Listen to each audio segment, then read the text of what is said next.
لبيك اللهم لبيك. Bismillahirrahmanirrahim. Elhamdülillahi Rabbil alemin. Ve salatu vesselamu ala seyyidina Muhammedin ve ala alihi ve sahbihi ecmain. Esselamu aleyküm ve rahmetullahi ve berekatuh. Sizler menen bugün biz acılık meseleleri boyunca süйлөшөбүз. Bugünkü sizler menen süйлөшө турган tema bul ihram abalındağı tıyuu salıngan nerseler. Allah'ın barыңыздардын acılığınыздарды, umrаңыздарды kabul kılsın. Acılıkta dağın, umrada dağın sözsüz ihram abalında boluu şart. Эми ихрам деп эмнени айтабыз? Ихрам деп өзгөчө бир абалды айтабыз. Алла Таала чийип койгон микаттан ары өткөндөн кийин ал абалсыз киргенге болбойт. Ал абалды эмне билдирет? Эркек адамдар, мисалы, эркектер эки кездеме ороонусу менен ошо ихрам абалына кирет. Жана кездеменин өзүнө дагы ихрам деп атап коюшат. Демек, ихрам абалында тыюу салынган нерселер бул төрткө бөлүнөт. Биринчиси кийимге тиешелүү тыюу салынган нерселер, экинчиси денеге тиешелүү тыюу салынган нерселер, үчүнчүсү аңчылыкка тиешелүү тыюу салынган нерселер, төртүнчүсү жубайлардын ортосундагы тыюу салынган нерселер.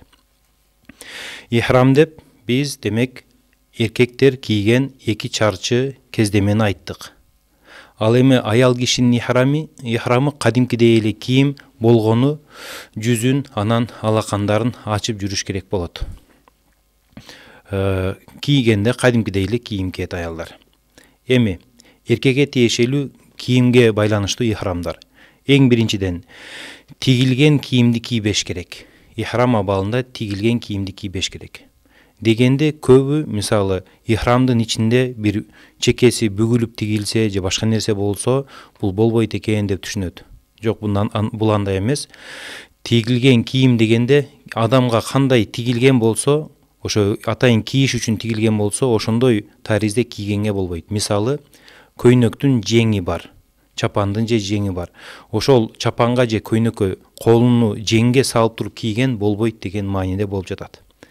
Эгерде үшүп кетип ихрам абалында эркек адам же кондиционер мисалы уруп койгон болсо, анан аны бир нерсе менен оронуп үшүгөндө жабыныш керек болсо, анда кадимкидей эле кийимди ороп алса болот ичине же үстүнө, бирок аны жеңине жең салып, далым менен ошол же шым болсо бутун толук кийилгендей, тигилгендей кийгенге болбойт деген мааниде. Анан ушул тигилген деген маселе бул бут кийимге тиешеси жок. Бут кийимдер тигилген болсо дагы эч кандай зыяны жок. Бул болгону ошо кездемеге, астыңкы үстүңкү кийимдерге айтылат. Демек, тигилген кийимди кийбеш керек болду. Бул эркектерге байланыштуу кийимдерди айтып жатабыз азыр. Экинчиси баш кийим, селде, топу, кепка, капюшон, башка кийилген зонтик кийгенге болбойт. Анткени баш дайыма ачык жүрүш керек ихрам абалында. Эгер күн тийип жатабы, көлөкөлөнүшүңүз керек болсо, анда бир нерсени тосуп көлөкөлөнсөңүз болот. Бирок ал нерсени башыңызга кийип алсаңыз болбойт. Ошондой сыяктуу эле кээ-бирки мисалы азыркы зонтиктер чыкты, баш кийим сыяктуу кийилет, бирок башка тийбейт, үстүнөн көлөкөлөп турат. Ушул зонтиктерге дагы тыюу салынган, анткени баш кыймылдаганда чогуу кыймылдайт, анан башка кийилген деп аталат ал нерсе. Ошондой эле топу болобу, мисалы калпакпы, башка баш кийимдин негизи эле баардык түрүн ихрам абалында эркектерге кийгенге болбойт. Азыр кийгенге болбойт деп айтып жаткан нерселердин баарынын кийин эгер кийип алган болсо, мен айткан нерселерди бузуп койгон болсо, анда кандай болот, кандай жаза бул нерсеге каралганын иншалла түшүндүрүп берем. Демек, баш кийим кийсе болбойт экен. Баш кийимге ошол жанагы айткан эле нерселер кирет, бирок очки, мисалы көз айнектер баш кийимге кирбейт. Көз айнек тагынса, айырмасы жок, көз айнек көздүкүбү же атайын күндөн сакташ үчүнбү, айырмасы жок, көз айнек тагынса болот. Ал эми маска маселесинде, мисалы медициналык маска кийгенге дагы уруксат берилбейт. Эгер талап кылынган болсо, ошол талап кылынган учурда кийип, кайра чечип коюшу керек болот. Көп кийип жүрбөш керек болот. Ошондой эле, мисалы чапан, көйнөк, футболка, майка кийгенге болбойт. Ич кийимдерден дагы кийгенге болбойт. Анан майка, көйнөк негизи эле үстүңкү денеге кийген бардык нерсени тигилгендей кийгенге болбойт. Анткени биз ихрам абалында астыбызга 1 чарчы, үстүбүзгө 1 чарчы оронуп жүрөбүз. Анан дагы айтып кетүүчү нерсе, мисалы ихрам абалында таваф кылганда, ал жерде тавафта рамл деген нерсе бар. Мындай балбан басыш кылыш керек болот. Ошол кезде оң ийинин ачып ихрамына ороп айлантырып ороп алат. Ушул кезде ийинди ачса уруксат. Бирок ал кезден башка учурларда ихрам абалын рамл абалынан башка учурларда дайыма ийиндер дагы жабык жүрүш керек.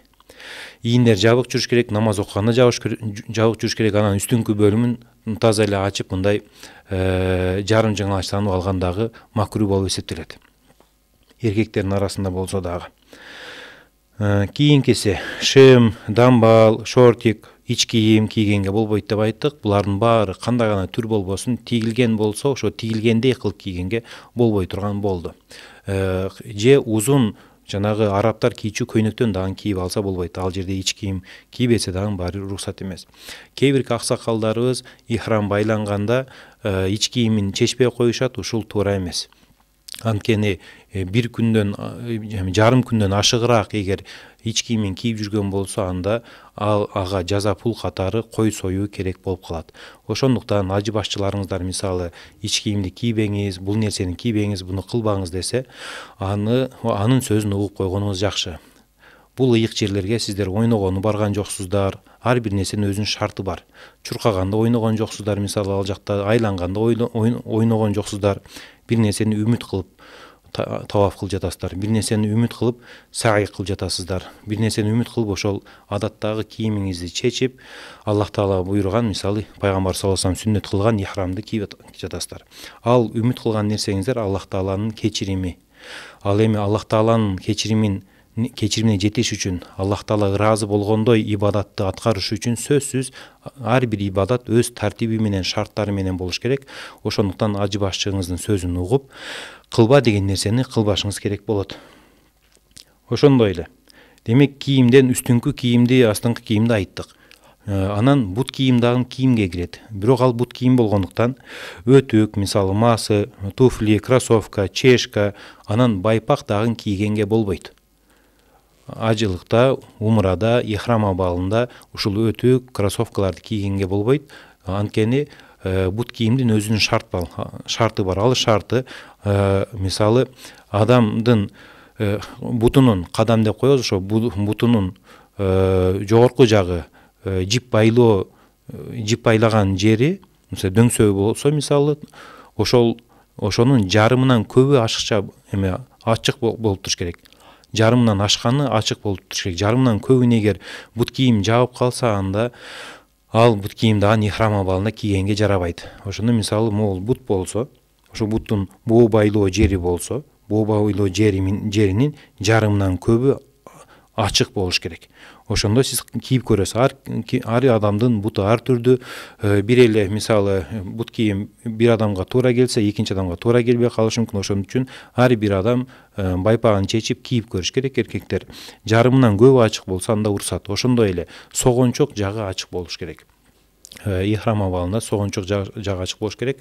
Анан пайгамбар саллаллаху алейхи вассаламдын хадистерине келгендей, эгер ошондой бут кийими жок болсо, анда согончок жагын кесип туруп, ушул боо байлоо жагын кесип, анан кийип алса болот деген хадистер дагы бар.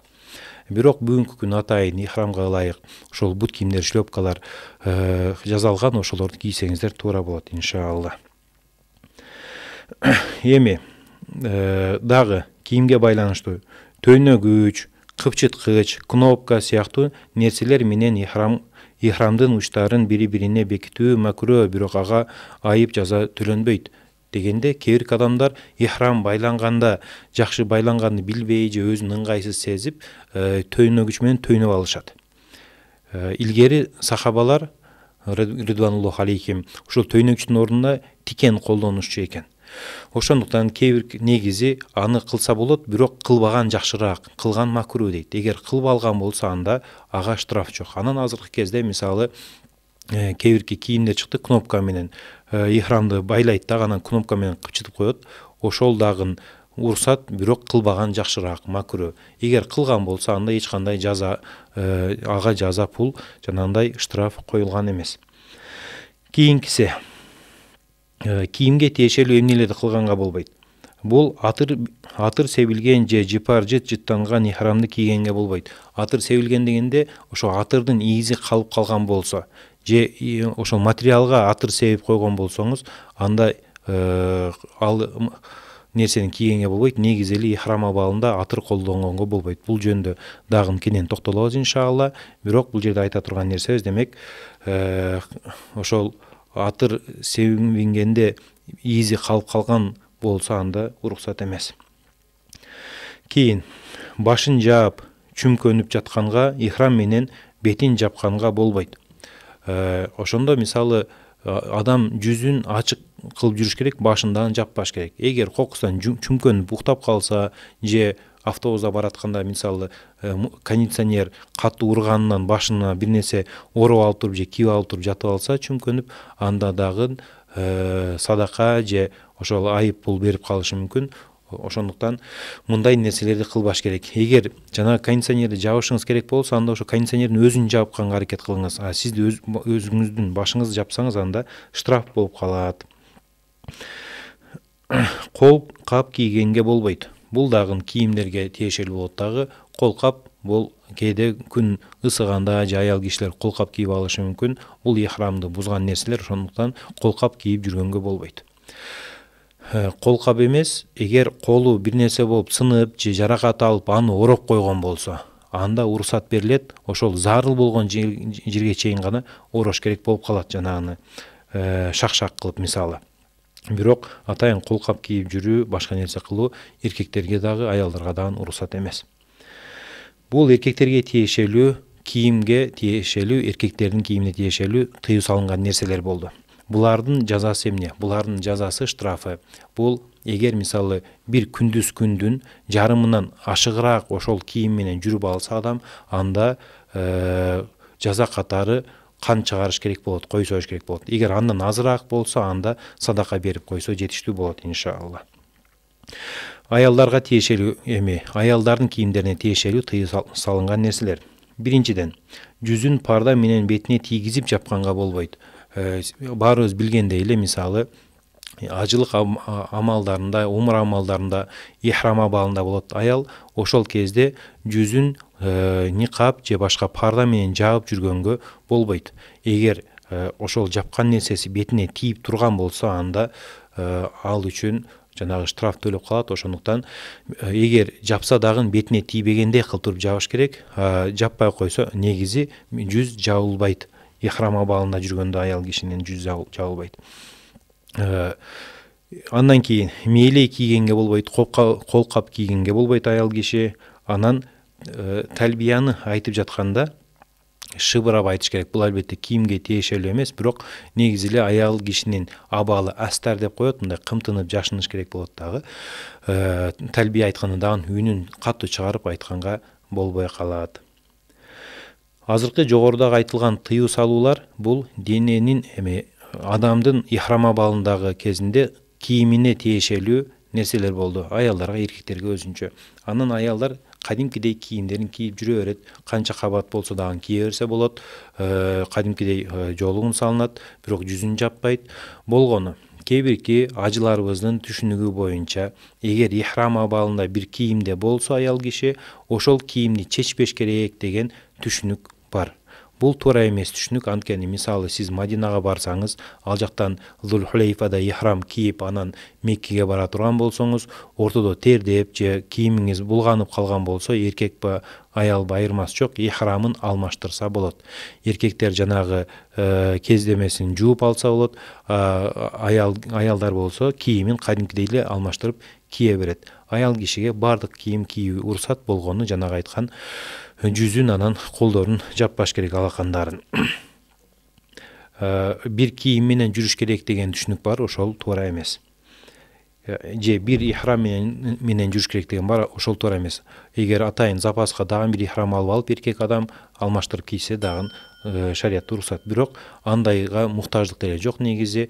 Азыркы күнү Кудайга шүгүр, альхамдулилля, шарттардын баары каралган, жеңил барып, эч кандай чаң-паң кир болбой, анан ошол ихрам менен кайра келесиздер. Илгерки заманда эми адам чындап эле Каабага баргычак чыныгы жанагы тилемчинин абалына кирип, чачтары сапсайып, анан үстүндөгү ихрамы кир болуп барып, анан Аллах Тааладан өзүнүн жанагы Аллах Тааланын ырайымын сураган абалдар болгон. Азыркы күнү баары жеңилдетилгенден умраны же ажын аткарып келгенче жада калса кийимиңиз кирдирбей турган шарттарда жашап жатабыз. Бул дагы альхамдулилля.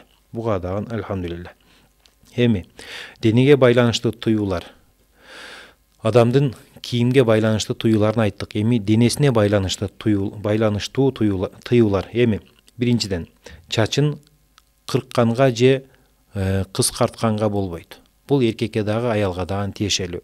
Чачын кырдырганга, анан кыскартканга болбойт. Качан болбойт? Эгер ихрам абалында болсо, бирок ихрам абалынан чыгыш керек болгондо, бул тахаллул деп коебуз. Мисалы, сиз ажылык кылганда баардык амалдарын аткардыңыз, ал жерде мисалы коюңуз союлгандан кийин ихрам абалынан биринчи абалынан чыгышыңыз керек болду, жөнөкөй кийим кийишиңиз керек болду. Же умра кылсаңыз, умраны бүтүп, тавафты кылып, саайды кылып бүткөндөн кийин анан ихрам абалынан чыгышыңыз керек болду. Ошондо сиз өзүңүздүн чачыңызды өзүңүз ихрам абалына туруп эле же башка бир ихрам абалынан чыгып жаткан адам сиздин чачыңызды алса же өзүнүн чачын алса боло берет. Анткени чачты кырбаш керек, кыркпаш керек деген өкүм бул ихрам абалында болчу. Ажылык же умра амалдары бүтө элек кезинде эгер чачын кырган болсо же кырккан болсо, анда бир кой союш важип болуп калган болчу. Ал эми ошол чач кырка турган абалга келгенде анда өзүнүн чачын өзү алып же башка бирөөнүкүн, ихрам абалындагы башка бирөөнүкүн алса же алдырса шариятта уруксат. Бул жанагы ибадаттан сиз чыгышыңыз керек болгондо, ибадатты бузуп чыккандай эле. Мисалы, намазда сиз намазыңыздан чыгышыңыз керек болгондо, эки жака салам айтканда намазыңыз бүткөн болуп эсептелет. Ошол сыяктуу эле сиз амалыңызды бүткөндө ихрамдан чыгыш үчүн чачыңызды алдырышыңыз керек. Ошол кезде өзүңүз алсаңыз дагы болот, анан башкаларга дагы ихрам абалында турган амалын бүткөн башкаларга дагы алдырсаңыз болот. Анан эркек адамдарга кырдырган албетте абзелирээк, артыгыраак. Аял киши кырбайт, аял киши чачын кыркат, кыскартат. Чачын кыскартканда жок дегенде бир унмуля деп коет, мынчалык деңгээлде бир 3 сантиметр, 2,5-3 сантиметр узундукта кыскартыш керек. Чачтын баардык жеринен кыскартыш керек. Эгер көкүлү болгон болсо, аял кишилерде мисалы чолка деп коет, ошонусу болгон болсо, ал жерден дагы алып, баардык учунан ошончолук алыш керек. Бирок андан көп алгандын кажети жок. Кээ биркилер ороп алып туруп 5-10 сантиметрге чейин алат аял киши. Аял кишинин чачы негизи ийинден кыска болсо жакшы эмес, ошондуктан аз-аздан эле 3 сантиметрден ашпаган деңгээлде башынын баардык жеринен кыскартыш керек болот. Кийин денеге байланыштуу тыюулар бул ихрам абалына болгондо дагы түктү жулганга болбойт. Адамдын түгү болсо аны жулуп, кырып, кыскартканга болбойт. Бул нерсени айтып кеттик. Адамдын түгүн же кыра турган жерин, авратын мисалы ихрам абалына киргенге чейин кылып кирет. Андан кийин, ихрамдан кийин түктү жулганга, кырганга дагы болбойт. Тырмак алганга болбойт. Бул дагы тыюу салынган амалдардан. Анткени Алла Тааланын жанына барганда сиз ошол жүдөймүш абалда, Аллах Тааланын ырайымына муктаж абалда барышыңыз керек болот. Ошол кезде тырмагыңыз мисалы өсүп кетсе, аларды кыркып алганга болбойт. Эгер 5 манжа болсо, мисалы, булардын баарын тырнактарын алып жүрген болсоңуз, анда бир кой штраф болуп калат. Эгер ага жетпесе, анда ошол канча алдыңыз, ошого жараша өзүнүн садакасы болот. Денеге атыр сепкенге болбойт. Ихрам абалына турганда денеге атыр сеппеңиз. Эгер атыр сеип алган болсоңуз, ошол себилген атыр бир дене мүчөңүзгө толук себилген болсо, анда бир кой союшуңуз керек болот. Ошондуктан сураныч жанагы атыр жыпар-жыт саткан жерлерге эгер жанынан өтүп баратсаңыз, алар себеп издейт же колуңузга берет, жыттап көрүңүз деп, ошолорду кармабай эле койгонуңуз жакшыраак. Кармабашыңыз керек. Эгер кармасаңыз же себинип алсаңыз, анда ушундай штрафка туш болуп каласыз. Кийинкиси жыпар жыттуу самын, шампунь, кремдерди колдонгонго болбойт. Ушул мисалы гостиницага барганда ихрам абалында гостиницада мейманканада самындар, шампуньдар турган болот. Ошолор менен жуунбай эле койгонуңуз жакшы ихрам абалында турганда. Анткени ушул маселеде самын же шампунь бул жыпар жытка киреби же жыпар жытка кирбейби деген маселеде аалымдар арасында талаш, ошондуктан талаштан чыгыш үчүн кылбаганыңыз жакшы. Эгер кылып алган болсоңуз, анда ал нерсеге штраф төлөшүңүз керек болот. Ошондуктан самын, жыпар жыттанган самын же шампунь колдонбошуңуз керек болот ихрам абалында болгонуңузда. Андан кийинкиси атыр себилген дубал, килем, шейшептерге кол тийгизгенге болбойт. Буну атайын айтып жатабыз, анткени мисалы Каабанын дагы кээ бирки жерлерине атайын жыпар жытты сүйкөп коюшат. Анан жанагы тыгын болгондо Каабанын дубалына барып алып, Аллах Тааланын ыйык үйүн кармаганыңызда ошол жыт колуңузга сиңип калышы мүмкүн, жыттанып калышы мүмкүн колуңуз. Ошондуктан ал нерсени кылбай эле койгонуңуз жакшы, жанагы эгер жыпар жытты сепкен жерлер болгон болсо. Бул нерселерден алысыраак болушуңуз керек болот. Атайын жыпар жыттарды жыттаганга дагы болбойт. Мисалы өзүңүз себинген жоксуз, бирок жыпар жыт сатып жаткан жер болсо, барып анын жытын көрүш үчүн абага себип же жөн эле кагазын жыттаганга дагы уруксат эмес. Жыттуу аябай буркурап жыты жыттанган мөмө жемиш дагы жегенге жакшы эмес. Мисалы көбүнчө ал жакта апельсин коюп коюшу мүмкүн, мандарин коюп коюшу мүмкүн. Ошол өсүмдүктөрдүн дагы мөмөлөрү аябай катуу жыттангандыктан, аны кармагандан кийин колуңузда жыт калып калгандыктан, аны кармабайган жебегениңиз жакшыраак талаштан чыгышыңыз үчүн. Анан чачка лосьон, чачка лак, лосьон дагы сүрткөнгө болбойт. Анткени ал нерсе ажылыктын жанагы жүдөмүш абалын жоготкон болот, анан жыт калтырган болот. Ошон үчүн чачыңызга эч кандай лосьон же жанагы лактарды койсоңуз уруксат эмес. Бунун баары ихрам абалында болуп калды. Жалпы ажылык эмес, ихрам абалында жанагы эркектер 2 чарчы кездемеге оронуп жүргөн абалында ушул нерселерди кылганга болбойт. Ал эми кээ биркилер көбү сурап калышат. Мисалы мутаматтия болуп барып, таматтуу ажылыгы менен барып туруп, биринчи умра кылып алып, анан ортодо умра кийимин чечет, ихрамын, андан кийин кадимкидей эле гражданский деп коебуз го, кадимкидей эле кийимин кийет дагы, анан бир канча күн ошол Мекке, ыйык Меккеде жашап жүрөт. Анан ажыга бараарда кайра ихрам оронот. Ошол экөөнүн ортосундагы жашоосу бул кадимкидей жашоо болот дагы. Ихрамда тыюу салынган нерселер ал кезде уруксат болгону. Ихрам, мен азыр айтып жаткан тыюу салынган нерселер качан болот экен? Жанагы ихрам абалына кирип, талбияны айтып, 2 кездемени оронуп, намаз окуганыңыздан кийин ушул нерселерди кылсаңыз болбой калат. Аңчылыкка байланыштуу нерселер дагы бар. Эми бүгүнкү күнү бул көбүнчө мүмкүн эмес нерселер болуп калды. Бирок илгери ошол талааларда жанагы ажылыкка чыккан ажылар талааларда баратканда, мисалы ар түрдүү жаныбарларды көрүп, анан аларга кээде аңуулап ал жерде жеши мүмкүн болчу. Ошон үчүн харамдын айланасында ушул нерселерди кылганга уруксат берилген эмес. Ал кайсы? Жапайы жандыктарды өлтүргөнгө уруксат болгон эмес, анан негизи эле аңчылык кылганга уруксат болгон эмес. Бирөө мисалы ошол аңуулап жүргөндө ага кайсы жакта экен деп жанагы аңы көрсөткөнгө уруксат болгон эмес. Булардын баары эми азыркы күндө көп кездешпейт. Ошондуктан бирок баары айта кетиш керек болгон, анткени мисалы көгүчкөндөр бар, башка нерселер бар, ошолорду дагы өлтүргөнгө болбой калат.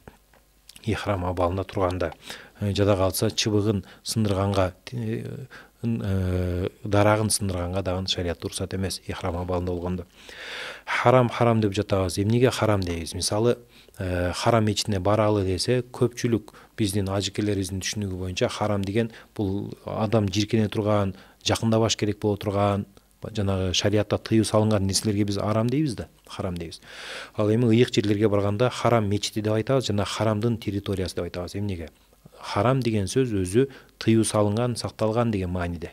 Демек пайгамбарыбыз саллаллаху алейхи вассалам жанагы Мадинада мен Мадинамды харам кылдым дегендей, бул эми Ханафи мазхабында бир эле харам бар, Меккенин харамы, же Ибрахим алейхиссалам Меккени харам кылгандай ал мечитти харам деп атап койгонбуз. Анткени харам деген сөз адатта башка жерде кылууга уруксат болгон нерселер ошол жерде арам болуп калат. Ошондуктан харам мечити харам территориясы деп айтабыз.